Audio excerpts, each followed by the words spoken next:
Hola Madridistas! Hope you're all well today. Welcome back to another episode of the Let's Be Real podcast. And boy oh boy do we have a treat today. We have a small, uh, maybe I'd say Small but still family. rather grand, uh, let's say performance review of what happened at Celtic Park in Glasgow, followed by a preview of what's going to happen versus RCD Mallorca. I'm joined today by an amazing panel with Jacob and Sunaid. What's up, guys? How are you today? Have been better, gotta say. And Jacob, how are you today? Same as well. It's Can't pretty late complain. here. Yeah, Yeah. fair enough. Fair enough. Before How is the we. host? How is the host? How are you? Yeah. Nobody asks that ever. I'm good, thank you. Host is But kind of the fall guy, so yeah, nobody gives a fuck. fair enough. I mean, can't complain. But Good before we again. get into it, boys, I have a bit of a TLDR for people who listen to us, for people who miss the game. I'll just, I have a piece prepared and everything. I'm a journalist now, so let's go. First, a quick recap of what happened this Tuesday in front of a sold out 60,000 strong Celtic Park in Glasgow. An eventful meeting for two teams who hold a 100% league start in their respective leagues. Bet you didn't know that. Real Madrid versus Celtic gave us a taste of what the UCL nights are and should really be about high quality football in front of a thunderous crowd. Well, Celtic put their best foot forward with constant and intense attacking threats the first 20 minutes. So, pure attacking football from Celtic, which ended in McGregor hitting the post memorably around the 20-minute mark. Minute 30 was pure agony for us as Real Madrid fans when we saw Karim Benzema limping away to be substituted by none other than Eden Hazard, who could be on a, rebound. Anyway, as the game went on and Celtic's pace took a toll on them, in a move quite similar to the UCL final, a quick Valverde run and cross ended in a beautiful finish by Vinicius in the 56th minute. 4 minutes later, our lead was doubled by Magic Modric, assisted by none other than Hazard. Nobody saw it coming, least of all Celtic. Hazard capped off a good day showing with a goal of his own, taking the final score to Real Madrid 3, Celtic 0. And that's it, boys. What do you think? How was the game? Thoughts? More than the game, that was an awesome introduction. Yeah. I could never do that. I'm off the cuff.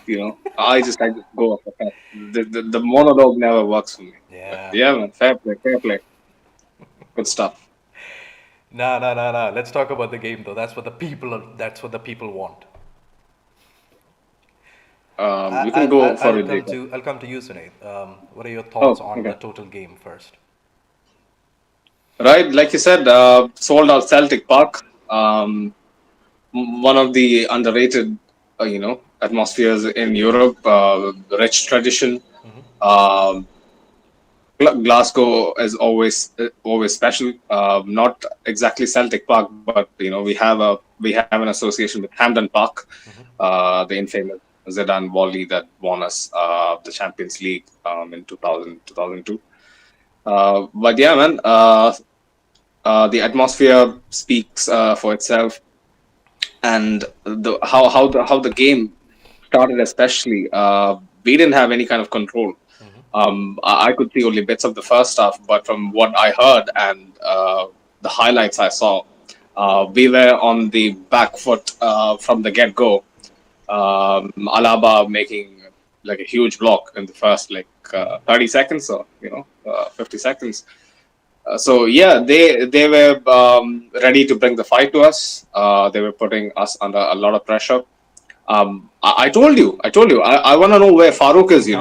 Like he was laughing this I, off. I Like I remember that. I saw the first 30 yeah, minutes. I saw the first 30 seconds, and I just said, "Holy shit, man!" Sunaid was right. It was yeah, intense. It was unrelenting. They just kept coming at us. right, They just kept running at the back line. They just kept right. running Carvajal out of position. But then we'll come to that in a minute. Commenting on the atmosphere, I'll just quickly go to Jacob to ask how the atmosphere changed for us as Real Madrid fans around the 30 mark minute, like how I said, Benzema limping off. A Benzema injury, what do you think? How do you think that changes things for us as Real Madrid? Well, first of all, like Sunit said, we were blown off from the first minute mark. Like even before that, their crowd was right behind them, and we had a really difficult time building any sort of momentum or any sort of passes together because they're all in a blitz for the first 30 minutes, and then yeah, watching Karim Benzema limp off was a really heartbreaking moment. Like I had It is never fun to watch, right? Like he has a very specific way of limping, which is Yeah, even more it heartbreaking. hurts, man. Yeah. It hurts. Yeah. Yeah. it hurts, and like his face said it all. Like it really hurt. And he And is very wise, you know. Like if he sees that like it's kind of bad, he never takes a chance. He knows more than anybody that if he's out, we are kind of fucked. True. yeah, and then just looking at the bench, seeing we have no realistic options apart from Hazard, maybe Rodrigo coming on, that was also heartbreaking. But then, like as soon as Hazard came on, like I didn't expect us to do anything much in the game. But then I don't think he proved anybody all. did. I don't think even Hazard expected himself to do as well as he did. I mean, fair play to the boy. Yep. Yeah, I mean, as you said, looking at the bench, you might wonder if we're missing something. I mean, we took chances with Jovic, didn't work out, would have been the perfect replacement. Again, a story of what could have been, but then it is what it is. Hazard came on, did a blitzing performance, amazing from him. But to add more to the Benzema injury, he's out for 2 weeks. Or so the latest report says. It seems as if he's still constantly under monitoring. It's an injury to the semitendinosus. I don't know what that means. So it's a tendon and a strain to a muscle in the right thigh. Effectively, he's out for 2 weeks. So you 3 games, right? That's what I read. More or Three less, games. yeah. So then Yeah. the question is, what is the impact in the next coming games, especially remembering that we have a game against Atleti coming up. RCD Mallorca will probably be able to overcome. I mean, more about that in a minute. But then it raises a question. What happens if Benzema is not at his best in the coming weeks? How do you think the team then lines up? Yeah, I'll come to you, Sunaid, or Jacob, if you would like to go first. Just take the Yeah, mic. sure. So just commenting on the injury. So I'm not sure this is correct, but I read from somewhere from a Twitter source saying that the injury consists of like two separate muscle, like of tendon as well as a muscle group, which is on the opposite parts of the leg. And according to him, the physiotherapist who commented, this injury could potentially take like even 3 to 4 weeks, depending on the player's fitness Oh as well God. as how the recovery goes. And we have to Mm. remember, like Karim Benzema, he's not a young strapping lad anymore. Yeah, Yeah. uh, plus Yeah. one of the most overworked players in in the planet.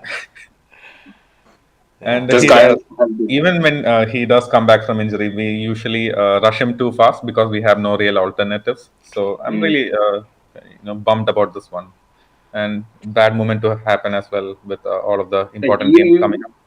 you made a brilliant point. Like we always rush him back, but I sincerely hope, like Yadu tried to prep up the Hazard blitzing for performance. I hope he can actually put stuff to work finally, man.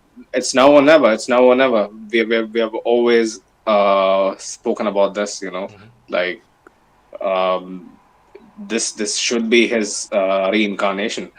Um, Yeah, I mean, and if he I've heard people say gone, that it's his pretty much his last chance, as in it's now or yeah. never because it's the perfect, Mm. more than the perfect opportunity. It's the best. I mean, he can give us a fighting chance against anything on his day. Mm. Sunay, do you think it's realistic that we see more of Hazard in the lineup in the next 3-4 weeks, maybe? See, that's what I'm praying, right? Like I have no faith in him, and people have been pretty vocal. People who know me know that I'm pretty vocal about the Hazard fiasco. But they have always been very keen on pointing out that I lack faith, which I have to put my hands up and say they're right, and he's got to prove me wrong. And I hope he does. He does absolutely that, because if he doesn't do that, Benzema has to be rushed back, and then it's kind of a scenario of stuff worsening up. So I really want him to kind of help the team out in this very difficult scenario, and kind of make Benzema wait a bit more, and kind of ease him back into the thick of it. But I'm just warning the people again. This was Celtic, right? Although it was Celtic away, not easy, not easy. But Celtic is kind of the level of opposition that You expect us Hazard. to run over. Yeah, like against top quality opposition. I'm not sure yet that he can provide the vintage performance he did on Tuesday. Fair enough. Jacob, thoughts? Anything to Love add? your skeptical views as always. No, but I'm just gonna ask, like, what's it gonna take for us Madridistas to, get behind this guy and trust him again? Because We are I'm sure. behind that guy. Like, bro, I posted in the chat. See, I've been watching football for a long time. Nobody has gotten away with this kind of thing. I get it. It's been injuries, right? Like, it's not about. It's not a question about his attitude or anything. But even then, he's been protected by everyone for a long time. Like, don't you think protection means we were actually behind him for a good part of his Real Madrid career? What do you think? Yeah, I feel like we've never blamed him for anything as fans, Yeah. even when he didn't perform to what we expect. Yeah, I mean, But maybe he faced like 1/4 of the criticism that Bale has faced in the same amount of no, time. even lesser than that. But yeah, please No, continue, Jacob. Yeah. yeah, here's why I'll tell you. Like, I'm pretty hopeful for this season. This is a World Cup year. Like, this is Hazard's last chance as well to perform in a World Cup. So I'm pretty sure he's gonna get that motivation from somewhere, and perform well for us. So I'm looking forward to the next two games just to see what he can bring us early in the season. Fair, actually, fair point. He was involved in all three goals, which is a very encouraging fact. Very encouraging.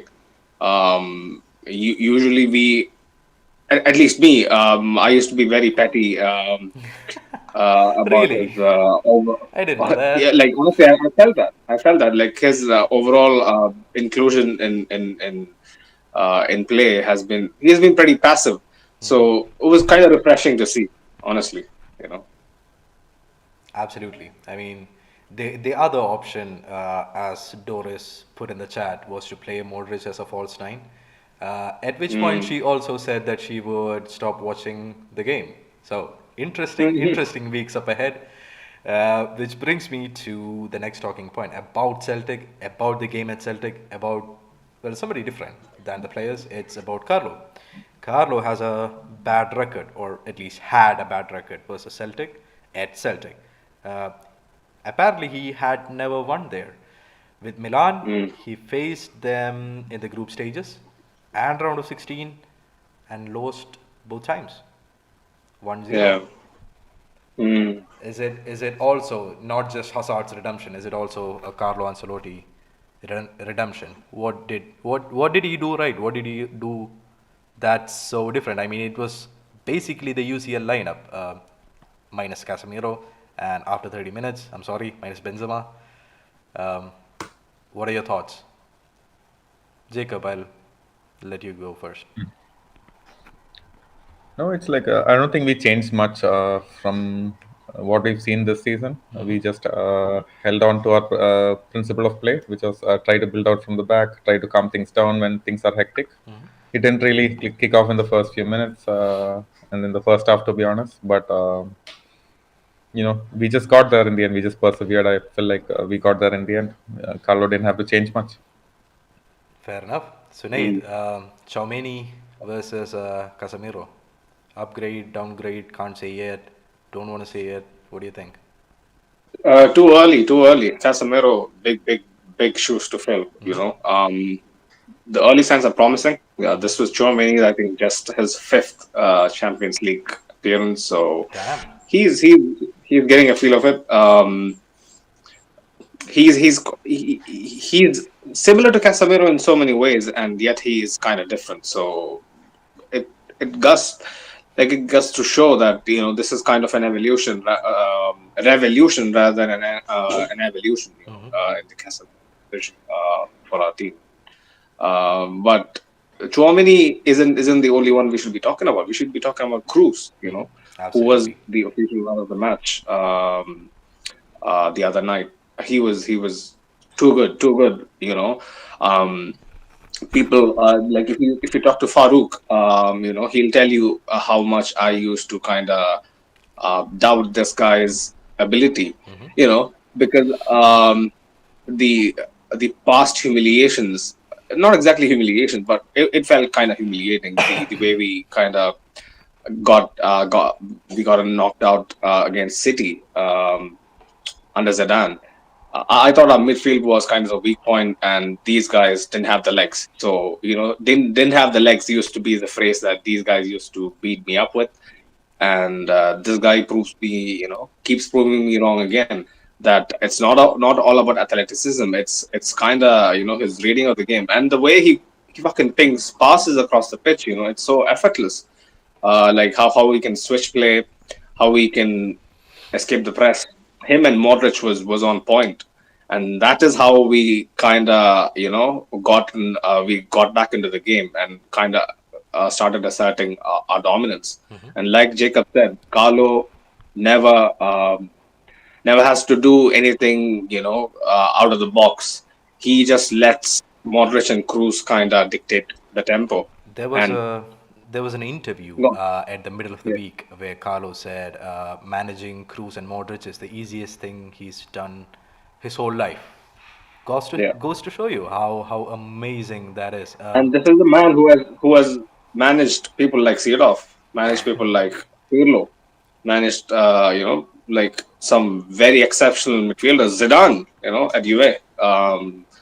So like it's high praise, and you could see, opposition teams they get carried away when they see that due to their relative freshness and obviously like younger midfielders and like they kind of have more to them, kind of athleticism in the opening stage of the game.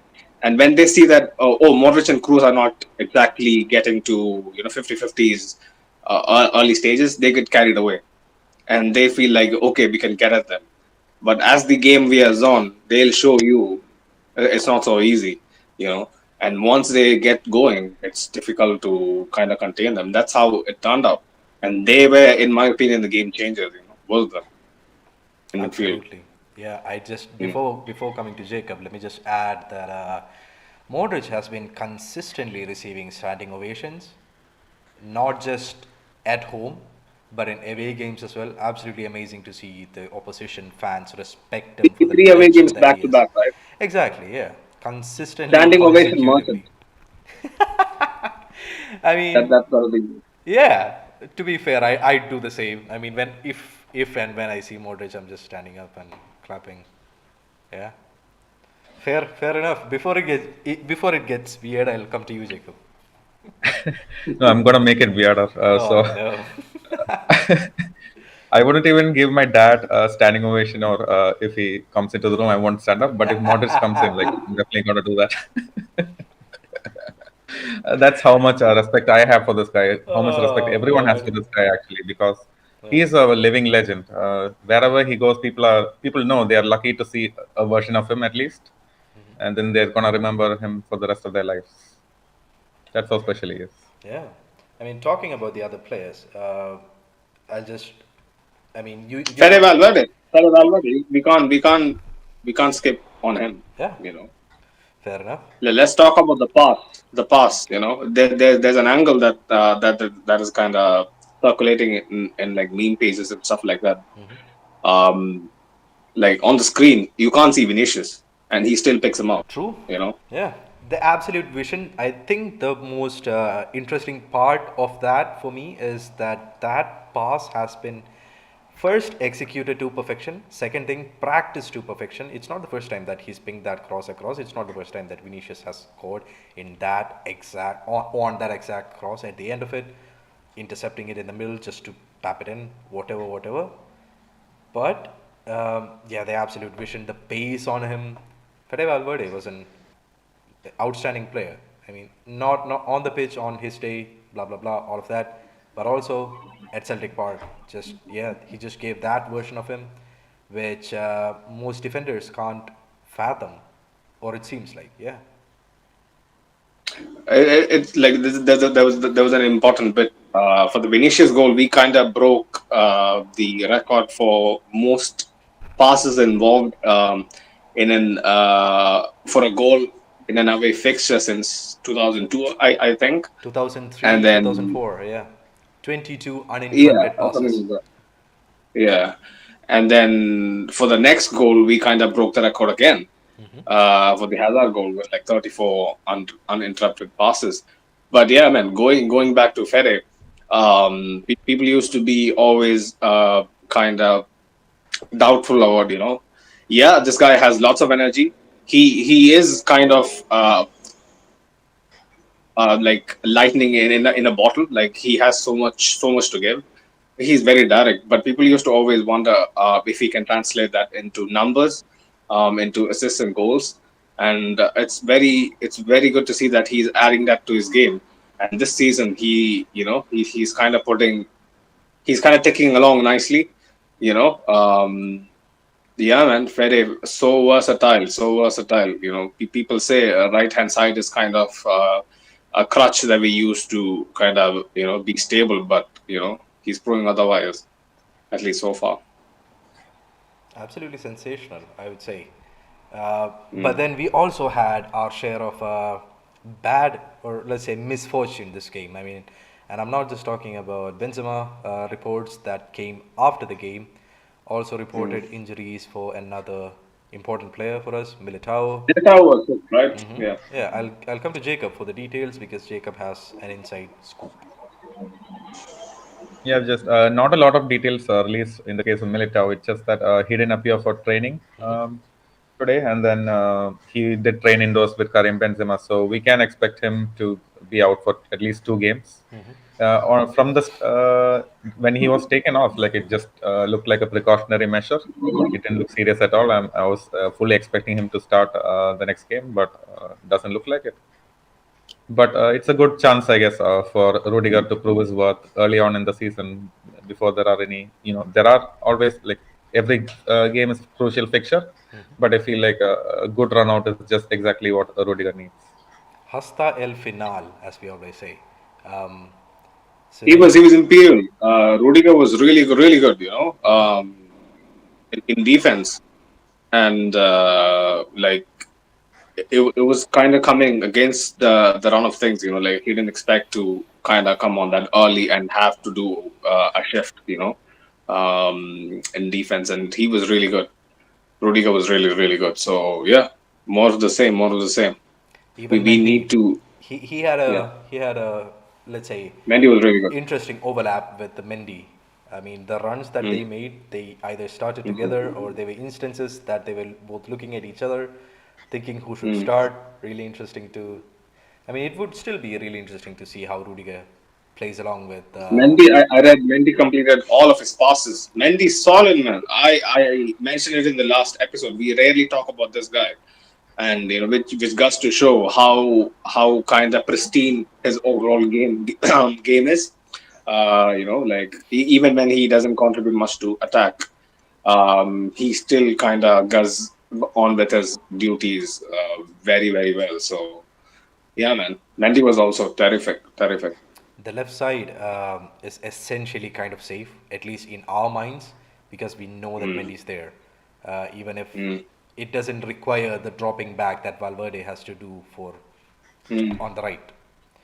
So yeah, Mm. interesting stuff. Carvajal, on the other hand, in maybe it's the intensity of the game.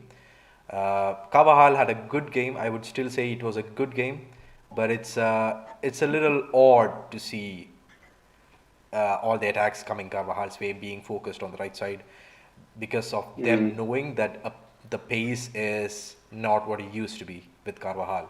Mm. Mm. Yeah. There's always space behind Carvajal, and it's a worry. I just think, I just hope, as like we get deeper into the season, he kind of, holds down the forte on his side. Otherwise, like, people will start actually targeting him, and I think they already are, which is going to be a problem Yeah, maybe we'll for see them. more of Rudiger switching up positions, or with Alaba. I mean, centre backs, but still they are both very versatile players. Maybe further down the line, that's in Carlos' plan still. Mm. So you guys don't believe in Lucas Vasquez to do the job? Lord Vasquez People who is, don't I mean, yeah, I still pray to him every day. So there's no you pray disbelief. to him. There's no disbelief there. I'll tell you something that's really interesting. I don't know if I've said it in this podcast like before officially. So on your birthday, right, when you register on the Real Madrid website as a fan, they send you a video message on your birthday. I received mine last year. I think it was from Lucas Vasquez. The year before from Gareth Bale. So yeah, it's all good, man. Me and Lord Vasquez get along quite well. So yeah, always It is, fun. it is very eye opening that you pray to him. Yeah, Lord It is, Vasquez, our Lord and Savior. yeah. All of his crosses are still landing. Insider info, people. Insider info. You don't get this anywhere else. Yeah, fair enough. That's really good. The one thing. Thibaut, he had a good game as well. Nobody talks about him. He always We has a good game. at this point we kind of expect it from him. I think Yeah, yeah, yeah.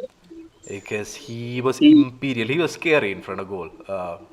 mm, The Celtic players had a lot of ground to overcome to get past him. Never happened. I remember there was this chance. Was it at the beginning of the second half or the first half? The Japanese or Chinese substitute who came on, Maeda or something. I forgot his name. Oh yeah. He had a scuffed shot straight at Courtois. Like, it was such an easy chance. Like, he was 1-on-1, unmarked. Yeah, man, just his mere presence kind of puts off people. So The aura. without people, we all know where we would be. It'll be far of this kind of No, comfort. absolutely. Yeah. You know, I think that's this one is of the, kind of this is so surreal to me, because this is kind of the comfort that I've kind of fallen back into, which I think the last time I felt like that was the three-peat era. Not essentially in 2018, but 2016 and 2017. Like, I was like this. I knew that our team would find a way. I'm kind of getting into that groove, which is so relieving. I never thought Carlo would achieve that kind of status. So, yeah, man, our team is looking really good, really good. and the season's developing really well. And I'll just mention this just for the sake of it. Everything's heating up inside the UCL group. Shakhtar Donetsk had an impressive performance. Oh my against- God, Yeah, against RB Leipzig, who look like they're struggling. So I saw the game. Peter yeah. Gulacsi, blood on your hands. Peter Gulacsi, captain. You shouldn't be doing that. Shouldn't be doing that. Not like a good 20 yards away from away from your goal. No chance. Mad stuff. Heating up. Interesting fixtures coming up. But then again, talking about interesting fixtures, boys, I think it's time that we look at a preview and look ahead to our game against RCD Mallorca. If there aren't any other points that you'd like It's to such add. an early kickoff on Sunday, 8 a.m. over here. Is it? Very early kickoff. Yeah. Let me check. Usually it's 10. It's an 8 a.m. kickoff over here. I don't know about the European Oh yeah, it's 2 equivalent. p.m. Yeah, 2 p.m. for us. So that's An afternoon kickoff. Okay. exactly. Yeah, it's what do they call it? Siesta time. So usually, Is it midday or afternoon? Midday is post-lunch, what? post-lunch like sleepy time. But then you get Real Madrid versus Till RCD 6 a.m. you're Mallorca. pretty much in the bed. Yeah. So I'll come to you, Jacob, for a quick rundown of what's happening with with RCD Mallorca first, and then we'll talk about how Real Madrid could line up and how we could play against RCD Mallorca. Yeah, take it away, Jacob. Yeah, sure. So Mallorca, like as far as I can remember, they've only won one game in their last five, and it was against Rayo that they won 2-0. In all the other games, but one thing to note is that they've been really hard to break down because they have a deep defensive block, and their go-to strategy is just to hit teams on the counter, hope to utilize the line-breaking abilities of Kangin Lee, Uh-huh. their star player, and Muriqi has been pretty clinical for them as well. So they even held Athletic Club to a goalless draw, where Athletic Club had a multitude of chances, but their keeper did have a really amazing night. So that's something to watch out as well. Nice. And Yeah. these kind of early fixtures, they're always a banana peel for Real Madrid traditionally. So I feel like our players are also in the siesta mode, and sometimes it takes a bit of time to get ourselves up and ready. Maybe a goal conceded to really wake us up. We have been Mm. developing into this second half FC. Uh, it Yeah. keeps things interesting, but it's also a lot of I don't know. It just spikes my anxiety. Not good for your not good Not for your good for your heart, heart. Yeah. but Mallorca, like what Jacob said, Muriqi, like he's gonna test our center back pairing again aerially. He's a big guy. Kang Lee, like you mentioned, is a very exciting player. Surely I want to watch. But yeah, man, Mallorca is always nobody really kind of get intimidated by Mallorca, but you never know.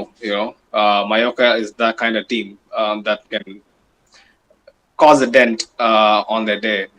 I still remember one of the games that I had to actually rinse my eyes after watching. I remember was a goalless draw against Mallorca. At home, 0-0, which was so hard to watch. They can be really frustrating to play against. But yeah, man, I just hope Vinny continues his vein of form. This is really good. I'm not sure. Does he have 4 goals already? All comps? I think so. Yeah. Yep. Um, yeah. So he scored in all the games so far. Okay. Oh, did he? Right? Okay. See, that's even more impressive. Every game, you say? Every game. Yeah, consecutively. Yeah. Ooh, man's on Mm. fire. Yeah. Okay, and don't jinx it. Yadu. I, Calma. I, But you Kama. know, I just hope it continues, and he got to kind of take that mantle on, especially with Benzema missing. True. I'm not sure how we're gonna set up, but I would prefer Hazard to be given that consistency again, and Carlo showing him that trust. It's against Mallorca. It's at home. The pressure is kind of again very low. But I have this feeling that Rodrigo might also start. I was going to ask So you. I mean, Rodrigo's been your golden boy since he yeah, came on. yeah. And I was just going to ask, would you prefer Hazard over Rodrigo based on current form, or Rodrigo over Hazard again based on current form? On current form, this is again the protection that I was alluding to earlier. We are kind of spoon feed Mr. Eden, at this point, and hoping and praying that the 100 million gamble we made so many years ago finally comes to fruition. And I think this is the one final ritual that we need to do and kind of trust Eden, because I know deep down Rodrigo is gonna come and change games for another 10 years. I'm pretty confident about that. Like, people are gonna keep doubting his credentials to start, but at any moment he comes on, he can have a very telling impact in especially high profile games. I get But that. I get that. But then the question is, I'll come to you, Jacob. Would you prefer Hazard on for 60 minutes, Rodrigo on for 30, or would it be the other way around? I mean, if we were to believe in Hazard, like this would be the game to start him. Give him that breath of confidence that he needs. Maybe let's see. Rodrigo could be interesting coming off the bench as well against a bit more tired Mallorca to break the lines. But like we said, like maybe we can even swap out Valverde to someone in the midfield, give Modric or Kroos some rest, and having an additional goal threat in Rodrigo certainly helps. That's true. Mhm. It's one of those. I read a couple of Twitter comments that said it's one of those stat padding games that Real Madrid could use. But then I refuse to believe that just because I remember the 2019 performance. We lost 1-0 with Odriozola getting a red card. So it can be a frustrating opponent. Our history says, I have some stats here, and our history says that we've won of the 20 games. Real Madrid has won 15 times, we've drawn twice, and Mallorca has won thrice. Both teams looking to add on to that stat. Um, what major change can we expect from our tactics going into the game? Sorry, I feel like I mean we know go that on, go on. we know that Carlos been very consistent with his consistency in picking the team. But then, is this one of those games where he's like, okay, let's lift the foot off the lever, let's give the people some rest, get them ready, get them rested. But this season is not vintage Carlo. He has kind of rested at least a defender. From like and rotated it around like because he now Options. has made it out. Exactly. Yeah, We now have options, which is a completely different question altogether. But yeah, but please. Militao's injury kind of I think puts everything back into his Usual. rigid picking pattern. But I think Carlo has learned from his past, ventures that you can't rely on a 14-man squad if you're gonna, go deep into major competitions. So I think we can see Cruz being benched, right? I think so, yeah. Maybe, yeah. Chouameni, Modric, and Ceballos. Do you think Kamavinga, Ceballos can probably. still come? Kamavinga, probably. And then if Modric is starting, then Ceballos subbed on after Mm. maybe 60, 75. Probably. Ceballos has We been, need to stop. We need to stop. yeah, Ceballos has been making some, minute appearances here and there. Uh, Also excited for him. Mm. Decent player, a good sub, Mhm. especially with tired legs. Yeah, but Can, can, you, can you just tell me, sorry, this is completely off topic, but can you just tell me, is the Madrid derby next weekend? I Like after shall the Leipzig game? check. I think it is after the Leipzig game. It is, yeah. So Atletico Madrid, Real Madrid on the 18th of September at 9 p.m. Germany. Well, 9 p.m. Germany. RB Leipzig versus Real Mm. Madrid. The game just before that is on 14 September, and on 11 September, which is our next game, we are facing RCD Mallorca. I just worry, I just hope, we can keep all our players fit because 60 minutes are going to turn up on the clock, and I can see Simeone bringing off Griezmann. Because it has been his trump card, not Yeah, to start him because there's a clause that if you guys have read it, smart play from like him, and something that I'd if you start expect, him, you have to buy. Yeah. from Simeone. To be fair, Mm. something that I'd expect from him. Yeah, so 60 minutes in, tired legs. Griezmann has been a game changer, even in the previous UCL tie where they won 2-1 thanks to a Griezmann goal. We Mm. can definitely expect an appearance from him. Him testing our back line. A little off topic, if I may, right? Yeah, yeah. So, since you mentioned Simeone, Simeone's son kind of, like chopped Klopp's, you know, I don't think the head off. English. I don't think the English media has recovered yet from the shock. If I'm No, no, honest. no, they'll still find a way. I still remember after the Champions League final, they were still saying, "Oh, Liverpool is still the team to beat." They'll be Why? the team to beat next year as well. We just beat them. So, I want to ask you, like, you saw the thrashing they got at the hands of Napoli, which is Napoli is a very exciting team, especially their Georgian new wonder kid. Kavat. I'll just call him K. It's so difficult to pronounce his name, but stuff like that. You could see, dynasties always like people say.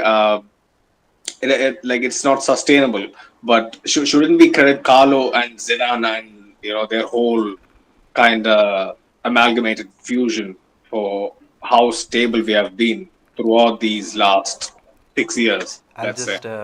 Before I answer, I'll just add the name of the player. So it's Kvicha Kvaratskhelia. Which Kvaratskhelia. Kvaratskhelia Kvaratskhelia. Or something. Yeah. It's a different. He looks really good. He looks amazing. 8 million bargain. 8 million signing. Absolutely. I mean, Liverpool. Have you? Again, this might just be off topic, but have you heard of was it the Sevens curse haunting Klopp? Okay, so in his 7th year. Oh yeah, Mainz, Dortmund. Mainz. Yeah, 7th year. Yeah. It's like the seventh Horcrux, like in Harry Potter. If you have read Harry Potter. Absolutely, yeah. So 7th year. Wait, that's actually surprising. Like, he was at Dortmund for 7 years. I think so, yeah. Or at least Twitter claims. Football Twitter claims that he has. I still need independent fact checkers on that. Again, but I'm sorry, that's away from the topic. But footballing dynasties, yes. Teams that have been playing that well over the years, I mean continuously, consistently over the years, are few and far and very low in number. The only teams that I can remember are Real Madrid and maybe FC Barcelona, if you ignore the recent form. Bayern to a certain extent. Absolutely. Bayern for a very long time, and Dortmund trying to keep up with them. They've been, strong contenders every season. Sums up Juve domestically, not so much in Europe. Yeah, sums up the Bundesliga. See, this is the thing, people hype this up, using press and stuff like that, but they only have one way of playing. And I don't know if you guys know that his number 2 actually put out a book. Pep Linders, I guess his name is. He put out a book that says Inside Liverpool. That's the title, I think, which completely details the way they play, their patterns of play, everything. At the end of last season, imagine David Ancelotti doing something like that right after winning the Champions League. Yeah, no, that's not happening. That's idiotic stuff, Yeah. People just have to go online or on Amazon or on Kindle, buy a copy and kind of figure out how Liverpool is going to play. And they are so fucking stubborn, they're kind of falling off the rails, and it's so happy to see. I just had to bring this up. I hate them. No, but just to add to that, I don't think even if David Ancelotti releases such a book, teams still won't be able to handle us because we have really spectacular players in our midfield, in our attack. But Liverpool, they just play to a system which we don't really have. We just depend on our players to carry us through. So I believe even if the scouting report goes out, nobody can do anything to us. Yeah, we just want to win, no matter the way we do it, that's what matters. So absolutely, boys. Yeah, it's been rest in peace, Klopp. Bro, just no. This podcast does not endorse the same views that Sunay just presented, just for the sake of it. But I'd like to end the podcast on a very good note, guys. Recent news suggested that, not just suggested. Recent news revealed. The Queen died. Bro, what is it with this podcast, man? No. Recent news revealed that Vinicius has finally got his Spanish passport, which is amazing news to look forward to, meaning that we can sign more Brazilian players. Yay. So, yeah, good it news happened for 2 days after the window closed or something, right? Exactly. 2 or 3 days. Again, it's the Real Madrid stuff, bro. It's just wait for last minute and then just do your miracle. It's Real Madrid. The kid is a Real Madrid icon. Yeah, growing up to be. Anyway. Already. Yeah. I think Vinicius Tobias can be called up, right? So it's another selection headache. Good selection headache at right back for Carlo. And he he looks promising. always good to have options, and I know that the scouting team has put out multiple tweets about multiple players. I mean, we'll review them in a separate episode if if everything goes according to plan. If the fans demand it, Sorry, we'll do that. Quick point. Since we touched everything on Celtic and we didn't mention any of their star players, I thought Diogo Jota was really good. He looks like a proper signing. He could do a job for us. Like if we ever go in for him, like he's a. I feel like he has lots of potential. He's only like 23 or something. He can play across multiple positions. Abada looked good. They have a few very good players. Callum Yeah, McGregor, but surprise of the evening. Their captain, Callum McGregor, yeah, yeah. as I mentioned. He's a veteran. He has been there for a few years. Yeah. I mean, And, as I mentioned, he had a great shot on the he's a post. post. Oh, that shot, man. On the post, Crazy, that insane. just So for the first, Yeah. let's say 30 minutes, I was waiting for something to go down because they kept pressing with that much intensity, even with Yeah. Giacomakis. Giacomakis, yeah. Yes, sorry, yeah, Giacomakis. Giacomakis. Yeah, you mentioned Giacomakis. Oh, sorry. Yeah. Is the live gone? No, it's still there. I'm sorry. It's just right. the pop-up that said you have 10 more minutes, but then we'll be winding up the podcast Right. anyway. Yeah, Giacomakis, as you mentioned, you had mentioned it in the previous podcast that he's a very physical player. I had yet to see him. I agree with you, but then our backline was physical enough to kind of nullify the threat, especially after Rudiger came on, which is something that we expected, but it's something that gives me a lot of positivity in seeing. Yeah, with that, I guess we'll round up everything. Jacob, I'll come to you first for finalizing, concluding thoughts. Match predictions, Mallorca. Score prediction. Oh, yeah. Go for it. True. Yeah. I'm gonna say 2-0 to us. I feel Oh, like humble. Refreshing. Farouk, learn a thing or two from Jacob. He might be saying, yo, 6-0, man. 6-0. You just said 2-0, so, I'll go with 3-0. Easy day. Okay. I mean, it looks like we're on an upward climb. I initially planned to say 4-0, and I'm sticking with it. Let's see what happens. okay. Good thoughts. I mean, the team's on an upward curve, as are our predictions. Good stuff to see continuously. Hoping all the players, even our substitutes, and even the players that are makeshift to our regular starters, they can come in and provide something absolutely amazing in the weeks coming. And concluding thoughts, Sunil, about the live, about today's session, everything. Yeah, shout out to Real Madrid Committee. Like always, check them out. Our friends at Real Madrid Committee.